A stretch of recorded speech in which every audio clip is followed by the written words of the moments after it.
The ballroom of the Meridian Grand smelled like old money and new ambition. Crystal chandeliers threw light across $500 haircuts and tailored suits that cost more than most people's monthly rent.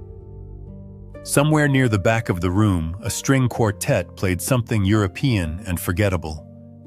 And then there was Michael Carter. He stood at the entrance in a black suit that had been washed, pressed, and loved into submission. His shoes were brown worn at the heel, buffed to the highest shine a dollar store kit could manage. Beside him, his 16-year-old daughter Emma clutched the invitation she had spent 3 years earning, fingers tight, chin up, trying hard to look like she belonged. They had made it 30 feet inside when Richard Thornton stopped them. The CEO looked Michael up and down slowly, deliberately, the way a man does when he wants the room to watch him do it, and said loud enough for the nearest 50 people to hear, "Service staff uses the back door." The laughter came fast and easy. Emma's shoulders dropped. Her chin followed. Michael said nothing. But 3 minutes later, the President of the United States walked in and came straight to him. What happened between a freezing December night, a park bench in Ohio, and the most powerful man in the country? Stay with us, because this story is about a lot more than one ruined evening. If stories like this one matter to you, stories about ordinary people with extraordinary character, hit subscribe and follow along. A new story drops every week. Michael Carter was 41 years old and had the hands of a man who had never stopped working. He had been a janitor at the Clover Hill Community Center for 9 years, long enough to know which hallway tiles went slippery after rain, which bathroom door stuck in humid weather, and which kids from the after-school program would leave their candy wrappers behind the bleachers because they thought no one was watching. He always cleaned it up without a word. That was the job, and Michael Carter was not the kind of man who complained about his job. His shift started at 6 in the morning and ended at 3 in the afternoon, unless someone needed overtime covered, in which case it ended whenever it ended. He earned $17 an hour. After taxes, after rent, after utilities and groceries and Emma's school supplies, there was not much left. Some months, there was nothing left. A few times when the numbers didn't add up, no matter how many times he ran them, he skipped meals and told Emma he'd already eaten. She probably knew. She was too smart not to know. But she never said anything, and neither did he. His wife, Claire, had died from ovarian cancer 8 years ago, 14 months after the diagnosis. The medical bills had arrived in neat envelopes for 2 years after the funeral, as if the system hadn't noticed she was gone. Michael paid them off slowly, one at a time, the way you eat an elephant, one bite, then another, until the thing is done. He never asked anyone for help. It didn't occur to him to. Emma had been 8 when her mother died. She had cried every night for 4 months, soft and quiet, so her father wouldn't hear through the wall. Michael had heard every single night. He would sit in the hallway outside her bedroom door, with his back against the wall and his knees pulled up, and wait until the sound stopped, then go back to his room and lie in the dark, staring at nothing. He didn't talk about that period much. Some things don't need words. What he did talk about, what came naturally, the way breathing comes naturally, was showing up. He showed up for Emma's school plays when he had doubles the next morning. He showed up for her parent-teacher conferences in his work uniform because there was no time to go home and change. He showed up for her science fair and her debate competitions and every single ordinary Tuesday that didn't seem significant until years later, when you realized ordinary Tuesdays were what a childhood was made of. The neighbors on Garfield Street knew Michael, the way you know someone who makes a neighborhood feel like a neighborhood. He helped Mrs. Hendricks with her groceries every Friday without being asked.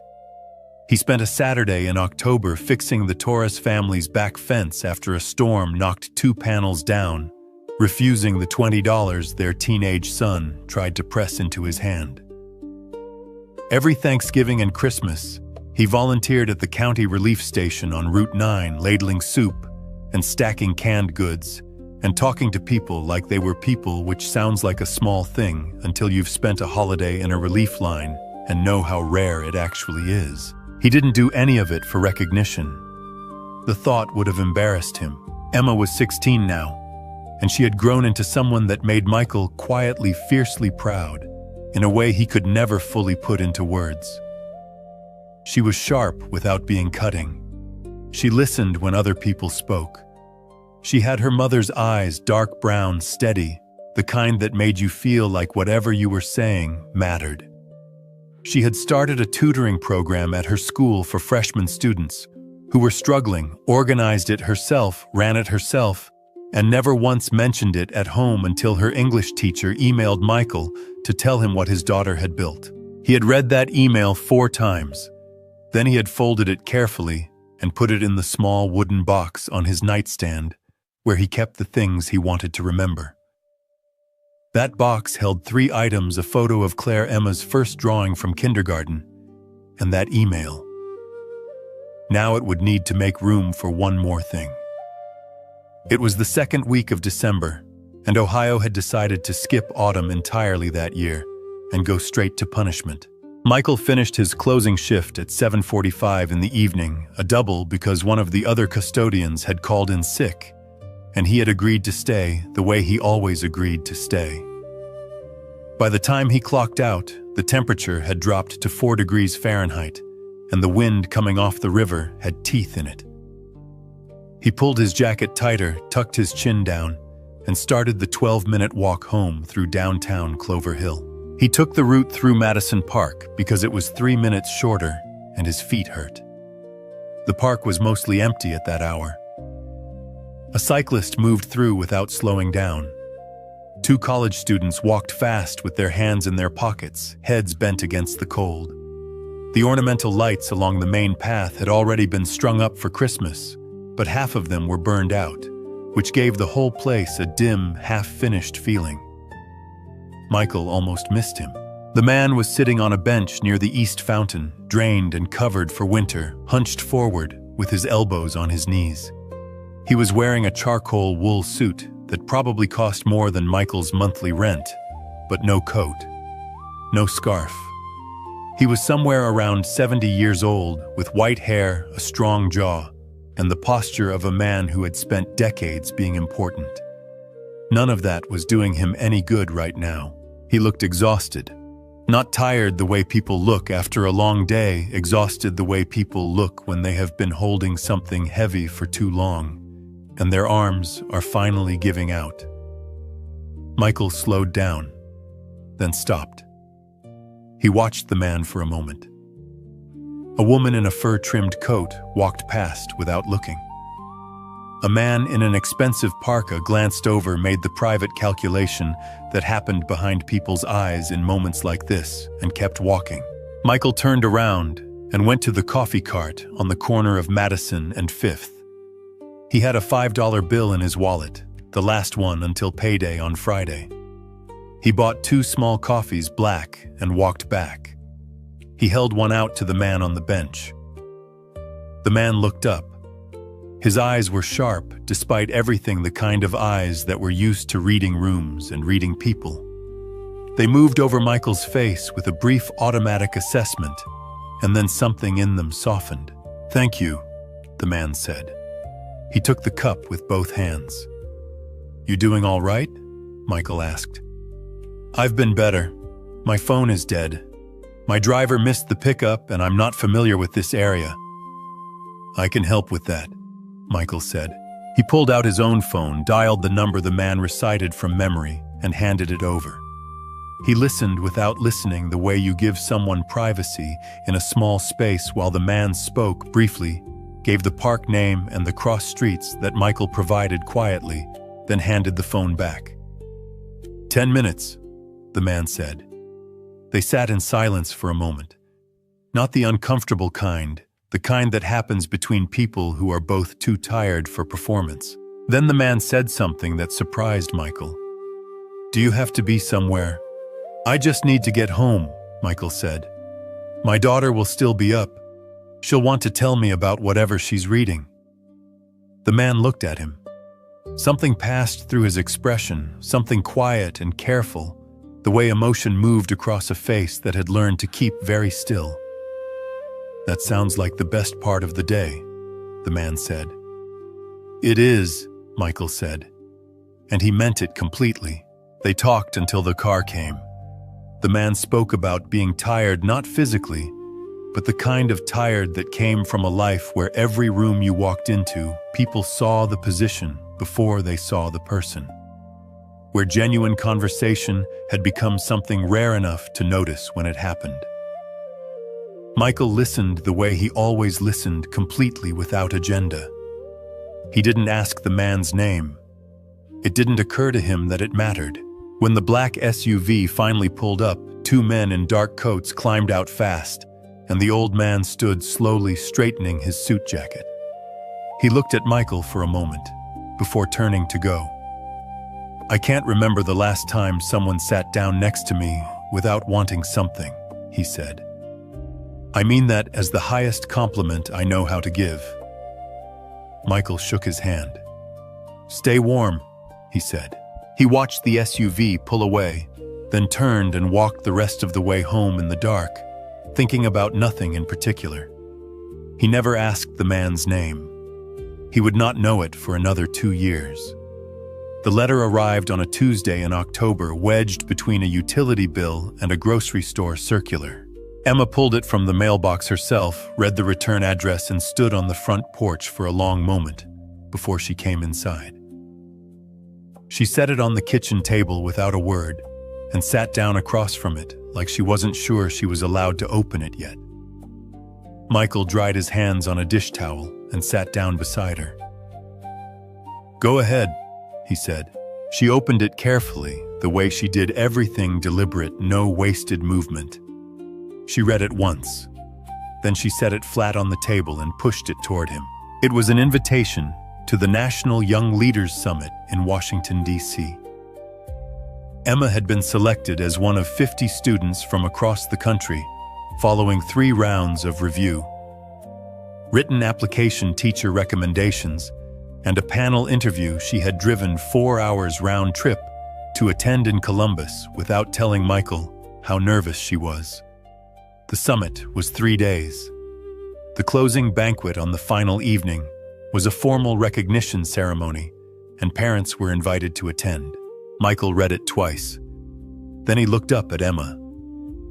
She was watching him with those steady brown eyes, her face arranged into the careful, neutral expression she used when she was trying not to want something too much in case it didn't happen. "Emma," he said. "It's okay if we can't go," she said immediately. "I know it's far. I know it's—" "We're going," he said. She stopped. "Dad, we're going," he said again. Quieter this time, but the same. That night, after Emma had gone to bed, Michael sat at the kitchen table with a notepad and a pen and did the math. Round-trip airfare from Columbus to D.C. 2 nights in a hotel within reasonable distance of the venue. A new dress for Emma. Something presentable for himself. Transportation. Food. He wrote the total at the bottom of the page, underlined it, and looked at it for a while.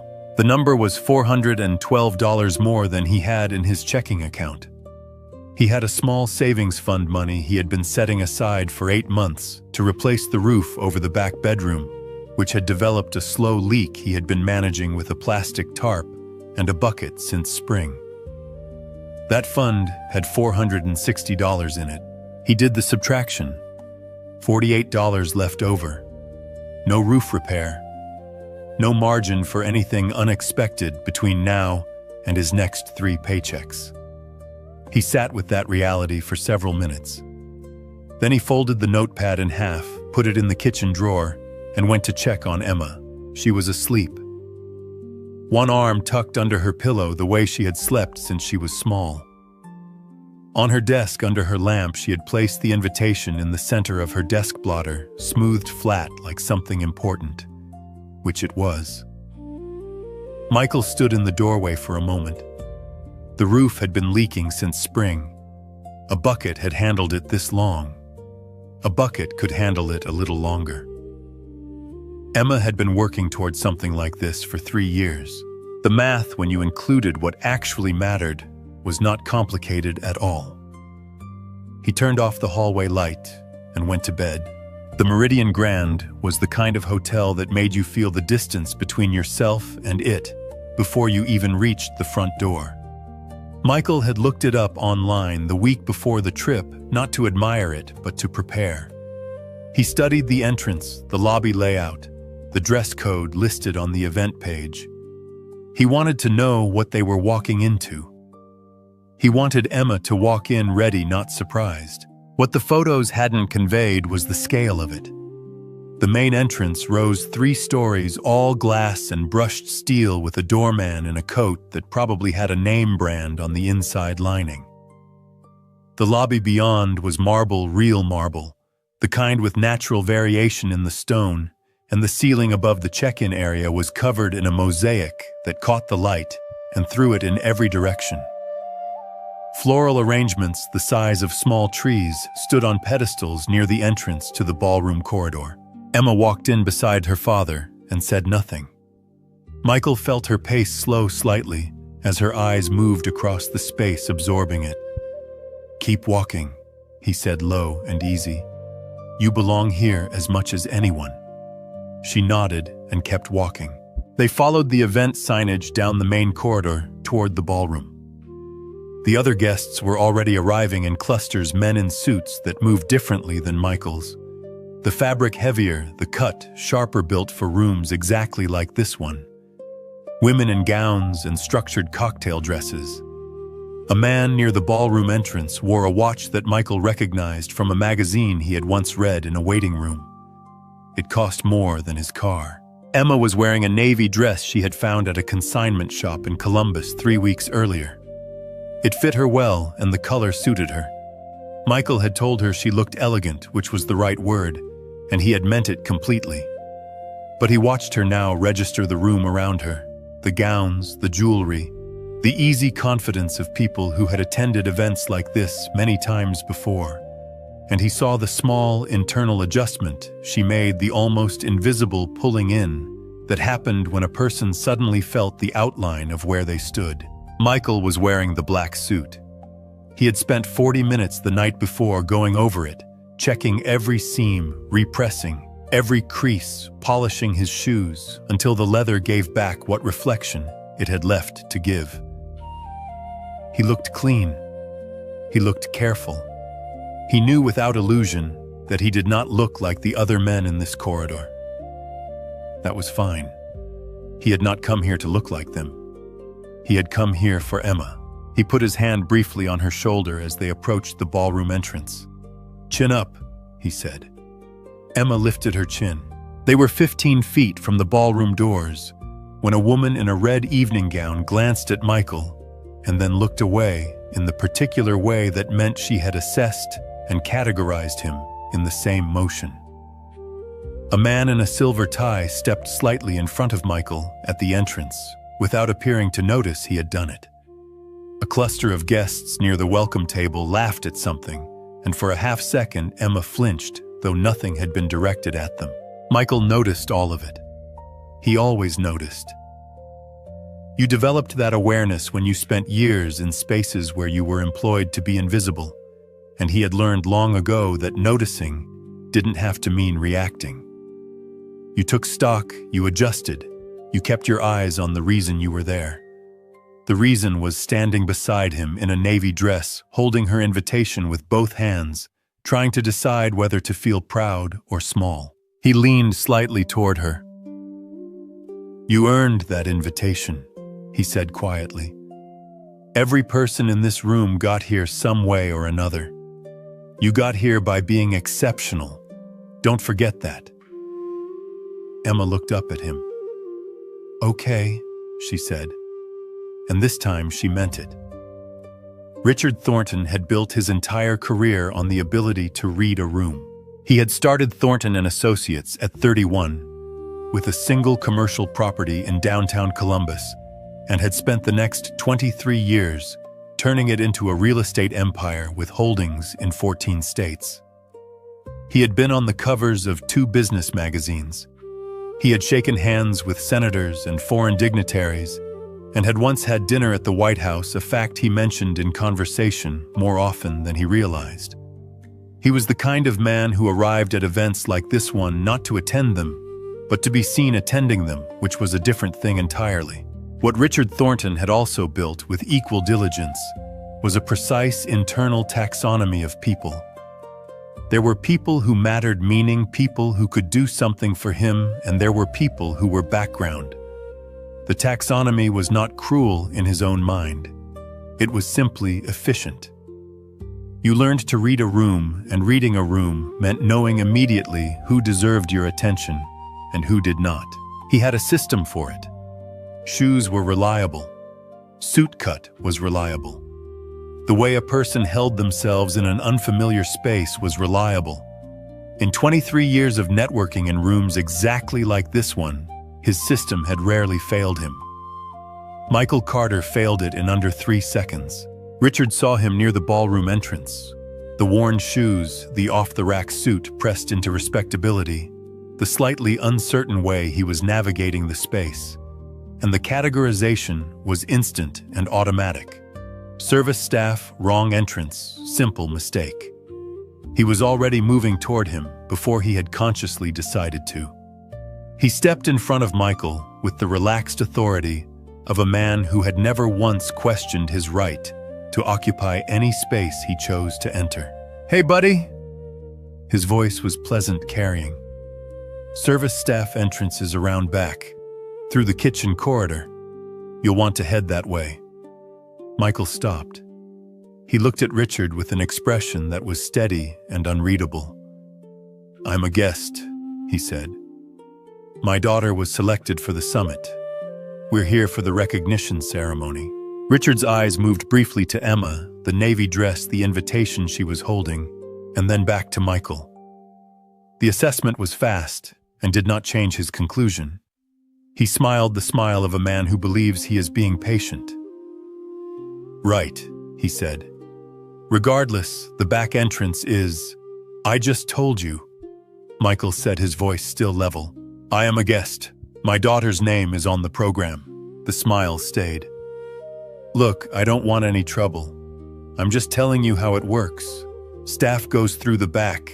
It's not personal." "I'm not staff," Michael said. Richard glanced at the people nearest to them, a small audience now attentive, in the way that people at formal events become attentive when something slightly irregular is happening. He felt the attention, and it calibrated something in him the way it always did. He lowered his voice by exactly 1 register, which somehow made it carry further. "The back entrance is through the kitchen corridor, past the service elevators. You can't miss it." Someone laughed. It was a small sound, half swallowed, but it landed. Then another, and the specific silence of people who were entertained, but did not want to appear entertained. Michael did not move. He stood exactly where he was, shoulders back, hands at his sides, and said nothing for a long moment. His face was composed in a way that required considerable effort, that no one watching would have recognized as effort. Then he looked down at Emma. She had her chin down. Her eyes were on the floor. She had pulled her invitation against her chest with both arms, the way a person holds something they are thinking about putting away. Her jaw was tight. She was 16 years old, and she was standing in a room full of adults who were laughing, and her father was the reason they were laughing, and she was trying very hard not to show what that was doing to her. Michael placed his hand on her shoulder. Gently. Steady. He looked back at Richard Thornton. There were things Michael could have said. There were accurate things, and there were satisfying things, and there were things that would have been both. He had the vocabulary for it. He had been talked down to enough times in his life that the responses came fully formed, ready to go. He chose none of them. "We know why we're here," he said quietly to Emma, not to Richard. He guided her forward, past Richard Thornton and his audience through the ballroom entrance and into the room beyond, and he kept his hand on her shoulder the entire way because he could feel her trembling slightly, and he needed her to feel that his hand was there, that he was there, that she had not come all this way to be turned around by a man in a better suit. Behind them, Richard Thornton straightened his cuffs and returned to his conversation. He was still smiling. They found a spot near the far end of the ballroom, close to a column slightly removed from the main clusters of guests. It was a good position. Strategically, Michael had chosen it, without thinking about it. In those terms, the way you developed instincts for positioning yourself in rooms where you were not entirely welcome. Near enough to the event to participate. Far enough from the center that no one had a reason to look directly at them. Emma stood beside him with a glass of water she had taken from a passing tray. She hadn't drunk any of it. She was looking at the room in the careful, measuring way she looked at things when she was processing something she didn't want to say out loud. Michael watched her and said nothing. He had learned over 16 years when Emma needed words and when she needed quiet. This was quiet, but the room was not finished with them. Richard Thornton had moved deeper into the ballroom, where he held court among a group of men who carried themselves with the same practiced ease. Twice in the next 20 minutes, Michael caught Richard glancing across the room in their direction. Not staring, something more deliberate than staring. The kind of look that communicated to anyone who noticed that the looking itself was a verdict. One of the men in Richard's group said something, and two others laughed, and one of them looked briefly toward Michael and Emma. It may have been coincidence. It did not feel like coincidence. Emma felt it too. Michael could tell by the way she shifted her weight, the slight repositioning, that meant she was recalibrating how much space she was willing to take up. "You don't have to stay by the column," Michael said. "I'm fine," she said. "Emma," she looked up at him. Her eyes were clear. She had decided not to cry, which was its own kind of composure, the hard-won kind. "I just don't understand why people—" She stopped, started again. "You did everything right. You dressed up. You have the invitation. I have the invitation." She looked down at the program in her hand. "We did everything right." "Yeah," Michael said. "We did." "So why does it feel like we're still doing something wrong?" He didn't answer immediately, because she deserved an honest answer and not a fast one. "Because some people decide what you are before you open your mouth," he said finally. "And when you don't match what they decided, it makes them uncomfortable. That's their problem. The mistake is letting it become yours." "Does it ever stop bothering you?" "No," he said. "But it stops stopping you. That's the difference." She was quiet for a moment. Then she nodded slowly, the way she nodded when she was filing something away. Around them, the ballroom had filled to capacity. The program was due to begin in 15 minutes. Waitstaff moved through the room with trays of champagne and sparkling water. A photographer worked the perimeter, catching candid shots of guests who angled themselves subtly toward the camera. Someone near the podium was doing a microphone check, 1 2 1 2, and the sound system threw it back clean. It was by every external measure a beautiful event. Emma had earned her place at it through 3 years of work that most of the adults in the room would not have had the discipline to sustain. She was one of 50 students in the entire country selected to stand in this room tonight. And she was standing near a column at the far end of it, making herself smaller. Michael looked at his daughter, and then he looked at the room, and he felt something shift in him, not at anger exactly, because anger was a fire that consumed the person holding it, and he had learned that lesson a long time ago. Something quieter than anger. A kind of grief, maybe, for the version of this evening that Emma had imagined and deserved, and the version she was currently living. He was trying to find the words for something he wasn't sure what when the lights changed. Not dimmed exactly, stilled. The way lights change when someone has touched a panel somewhere and the room is being asked to shift its attention. And then the doors at the far end of the ballroom opened. The Secret Service came in first. 4 agents, 2 from each door, moving with the specific economy of people who had done this thousands of times and had learned to make it look like nothing. They took positions without appearing to take positions. Their eyes moved across the room in the continuous overlapping sweep that was their profession, checking sightlines, cataloging exits, reading the crowd, the way a different kind of professional read a balance sheet. The ballroom responded the way ballrooms always responded to this particular entrance. The conversations dropped off in a wave. First the people nearest the doors, then the middle of the room, then the far end where Michael and Emma were standing, until the silence was complete, and the only sound was the string quartet, which had not been given the signal to stop and played on for 3 more bewildered bars before the violinist caught the room's temperature and let the bow still. Everyone stood. It was not requested. It was simply what happened. Richard Thornton moved. Michael noticed it because he was watching the room and not the door.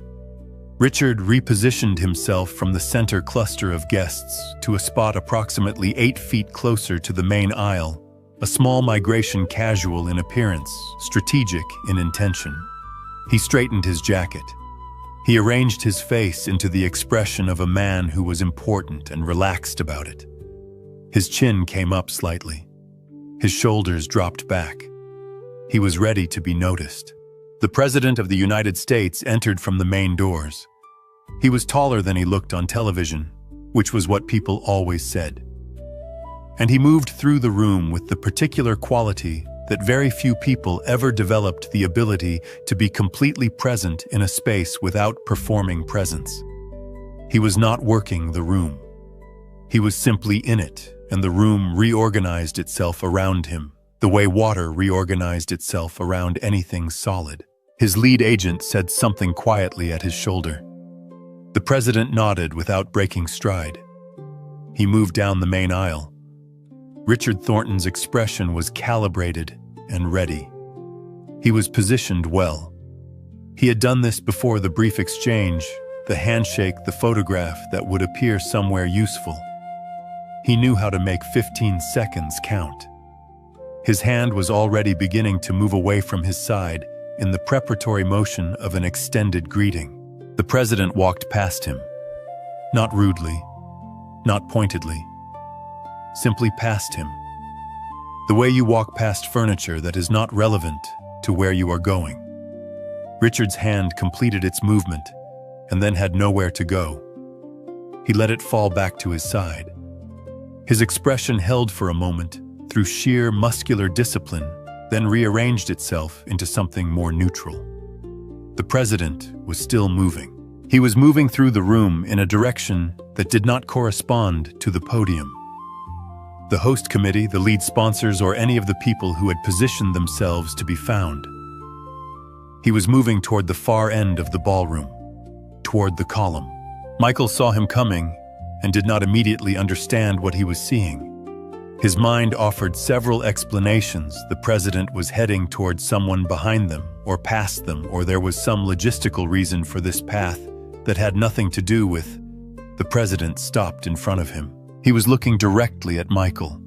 Not at the column, not at the space behind him, not at Emma, not at some point in the middle distance. At Michael Carter, age 41, janitor, wearing a second-hand suit and shoes buffed with a dollar store kit. The president smiled. It was a real smile, the kind that moved the eyes, not just the mouth. He extended his hand. "Michael," he said, "I was hoping you'd be here." The ballroom was absolutely silent. Michael shook his hand. He was operating on some level below conscious thought, some deep automatic register that kept his grip firm and his eyes steady even while the rest of him was trying to process what was happening.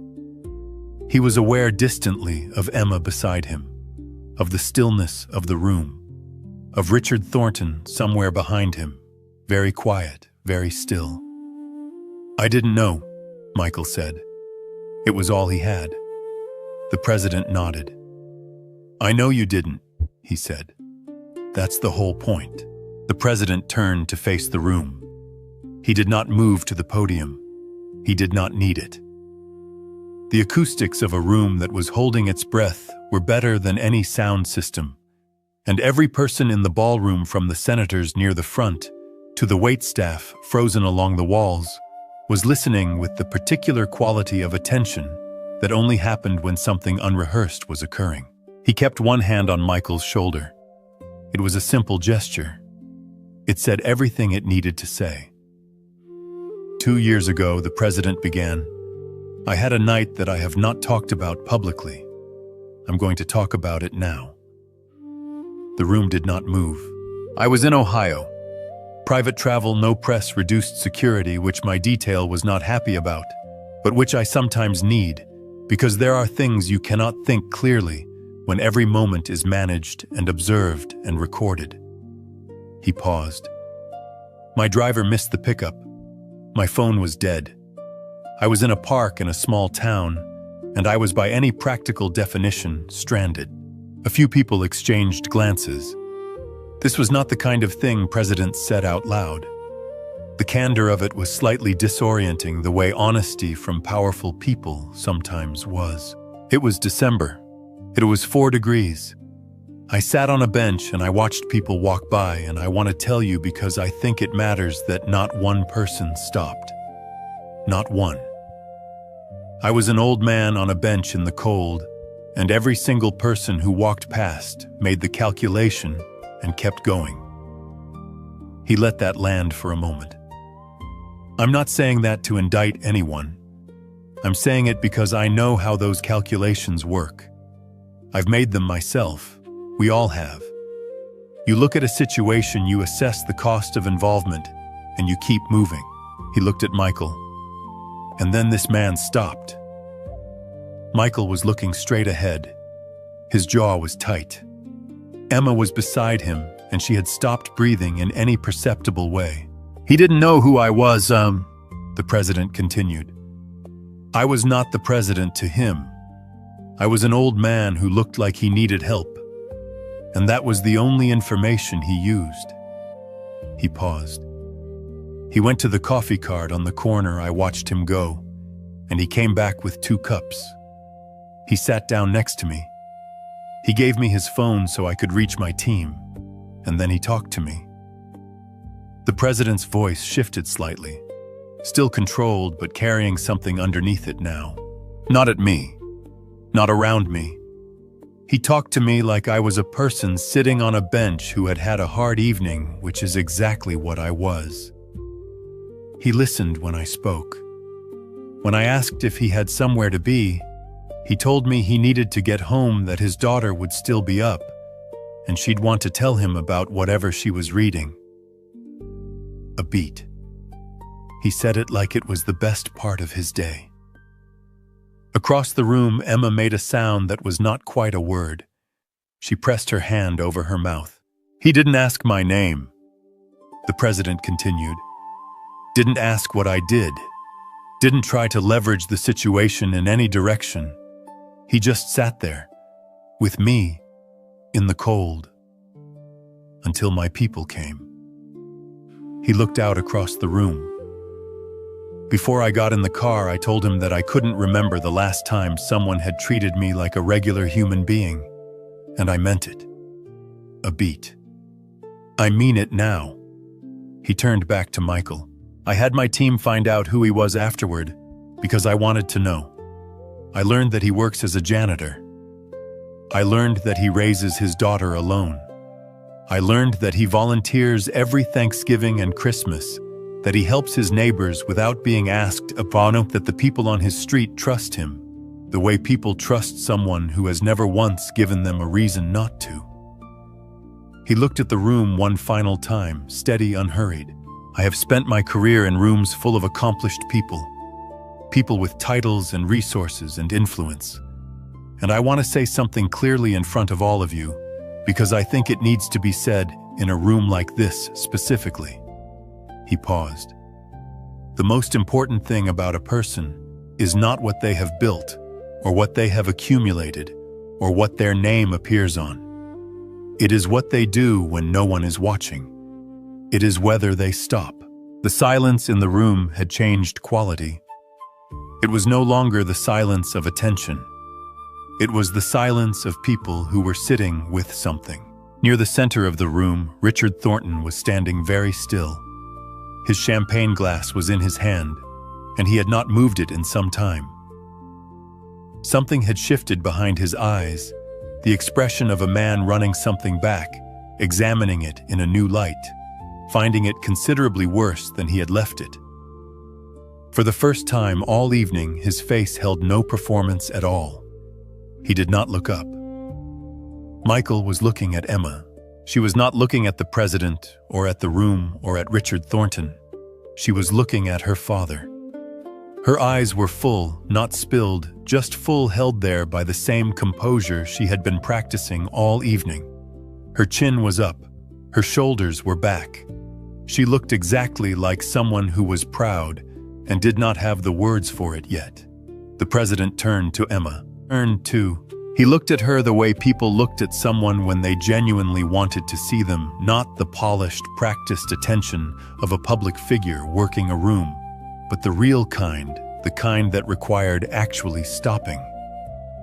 "You must be Emma," he said. She nodded. Her voice, when it came, was steadier than she felt. "Yes, sir. Your father talked about you that night in the park," the president said. "He told me his daughter would still be up when he got home, that she'd want to tell him about whatever she was reading.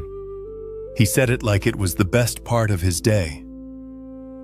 Emma looked at Michael. Michael was looking at the floor jaw, working slightly. "You should be proud of what you've accomplished here tonight," the president continued. 50 students from the entire country. That is not a small thing." He held her gaze. "But I want you to understand something, and I want you to remember it, because it's the kind of thing that gets harder to hold on to the further you go, and the more the world tells you that other measures matter more." He glanced once at the room around them, then back at Emma. "The most impressive thing about you is not your application, or your grades, or your leadership record, as real as all of those are. The most impressive thing about you is who raised you. And the most impressive thing about him is not something that appears on any resume." He stepped back. He had said what he came to say. The applause started near the back of the room, tentative at first, the way applause started when people were not sure if it was permitted, and then fuller, and then the kind that filled the space completely. Not the performative applause of a networked room responding to a cue, but something more genuine, the kind that came from people who had been reminded of something they already knew, and had perhaps set down somewhere and not picked back up. Michael stood through it. He did not raise his hand or acknowledge the room. He kept his eyes on Emma, and Emma kept her eyes on him, and the room was loud around them and somehow very far away. It was 40 minutes later, near the end of the cocktail hour, when Richard Thornton crossed the room. Michael saw him coming. He did not move toward him or away from him. He simply waited the way he waited for most things, without performance, without agenda. Richard stopped in front of him. He was holding his champagne glass with both hands now, which was not how you held a champagne glass, and he seemed to know it, but had not corrected it. His face had lost the polished ease it had carried all evening. What was underneath was something less composed and considerably more honest. He did not extend his hand. He seemed to understand correctly that a handshake was not what this moment required. "I owe you an apology," Richard said. His voice was lower than it had been at the entrance. "What I said earlier was wrong. The way I—" He stopped. Started again. "I made an assumption, and I made it loudly, and I was wrong." Michael looked at him for a moment. He took in the expensive suit and the careful hair and the slight stiffness of a man who was doing something unfamiliar in a room full of people. He needed to think well of him, and he made no judgment about any of it. "I appreciate that," Michael said. Richard nodded. He seemed to be waiting for something more, a condition, a sharpness, some version of what he would have delivered in the same situation. When it didn't come, he looked briefly uncertain. "Is there anything—" "No," Michael said. "Not unkindly. Simply. We're good." Richard Thornton stood there for a moment longer. Then he nodded again, more slowly this time, and turned and walked back across the room. Michael watched him go. "You didn't have to do that," Emma said. "Do what? Let him off that easy?" Michael considered this. "He came over here in front of all these people and said he was wrong," he said. "That's not easy for a man like that." He paused. "Everybody gets a second chance. That's just how it works." Emma was quiet for a moment. "Is that something Grandpa used to say?" Michael smiled, a real one, the kind that arrived without warning. "No," he said. "That one's mine." Emma leaned slightly against his arm, the way she had when she was small, and he let her, and the room moved around them. And for the first time all evening, neither of them was thinking about it. They left the Meridian Grand at 10:47. Not because the event had ended, it hadn't, not officially, but because they had gotten what they came for, and Michael had learned a long time ago that knowing when you were done was its own kind of wisdom. Emma had received her certificate during the formal portion of the program, had walked across the stage in her navy dress, and shaken hands with the summit director, while the room applauded, and Michael had stood in the back and watched her, and felt something so large and quiet inside his chest that he had no name for it, and did not try to find one. The night air outside was cold and clean, a different cold than Ohio drier, with a faint edge of the Potomac in it. Washington, D.C. at nearly 11 at night had a particular quality, the monuments lit white in the middle distance, the streets emptier than a city this size should have been. The sense of history that accumulated in places where large decisions had been made for a very long time. They walked because their hotel was 6 blocks away, and because neither of them suggested a cab. For the first 2 blocks, they didn't speak. It was not an uncomfortable silence. It was the silence of 2 people who had been through something together and were still in the process of setting it down, finding where it fit, deciding what it meant. Emma was carrying her certificate in both hands, careful with it the way she had been careful with the invitation, like something that deserved to be treated as the real thing it was. Michael walked beside her with his hands in his pockets. The night was cold enough that his breath came in small clouds. He was thinking without meaning to about Claire, about how she would have looked in that ballroom tonight, watching Emma cross that stage. He thought about her sometimes the way you thought about a song you couldn't quite hear anymore, just enough of it to know what you were missing. "Dad," Emma said. "Yeah," she didn't say anything for a moment. They passed a corner where a street vendor was closing up for the night, pulling a tarp over his cart, and the smell of roasted nuts drifted briefly into their path and then was gone. "Did you know?" she asked. "When you helped him that night, did you have any idea who he was?" "No," Michael said. "Not even a guess. Not even close." He paused. "He was just a man on a bench who looked like he was having a hard night. That was all I saw." Emma thought about this. "What if you had known?" "I'd like to think I would have done the same thing," he said. "But I'm glad I didn't know. Means I didn't have to wonder." Emma nodded slowly. They walked another half-block in silence. Then Emma stopped walking. Michael took 2 more steps before he realized she wasn't beside him and turned around. She was standing on the sidewalk holding her certificate, looking at him with an expression he had not seen on her face before, or perhaps he had seen it in pieces in smaller moments, but never assembled like this, ever all at once.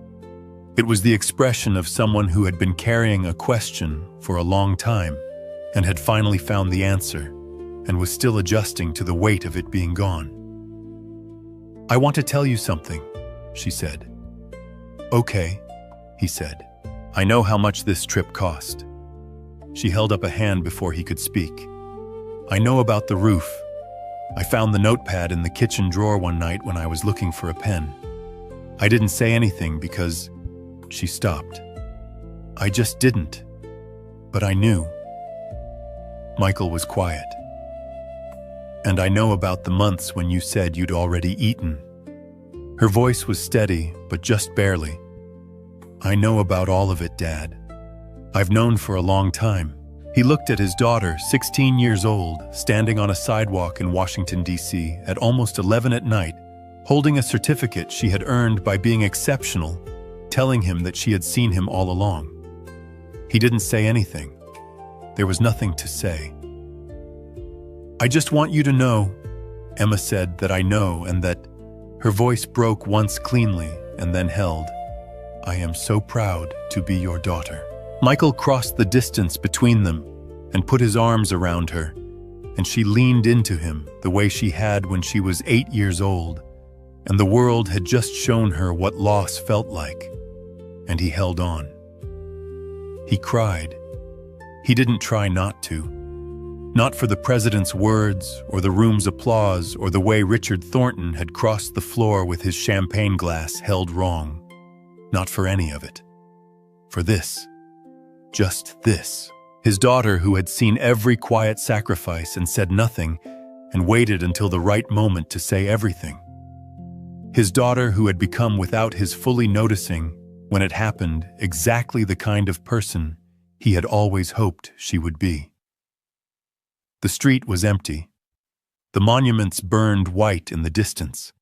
Somewhere behind them, the Meridian Grand was still lit up, still full of people with titles and tailored suits and all the things the world used to measure a life. Out here on a cold sidewalk 6 blocks away, Michael Carter held his daughter and understood with the complete and quiet certainty of a man who had just been given the only thing he had ever actually needed, that he had done all right. He had shown up. Every day, in every ordinary way, without audience and without expectation, he had shown up, and his daughter had been watching. That was enough. There's a Michael Carter in every town. Someone who never makes the news, never gets the corner office, never ends up on a magazine cover, but who shows up every single day for the people who need them. Someone who stops when everyone else keeps walking. The world doesn't always see them, but the people they love do. And in the end, that's the only audience that ever really mattered. Don't judge a person by their shoes or their suit or the door they walk in through. Judge them by what they do when no one is watching and nothing is on the line. If this story reminded you of someone, a parent, a neighbor,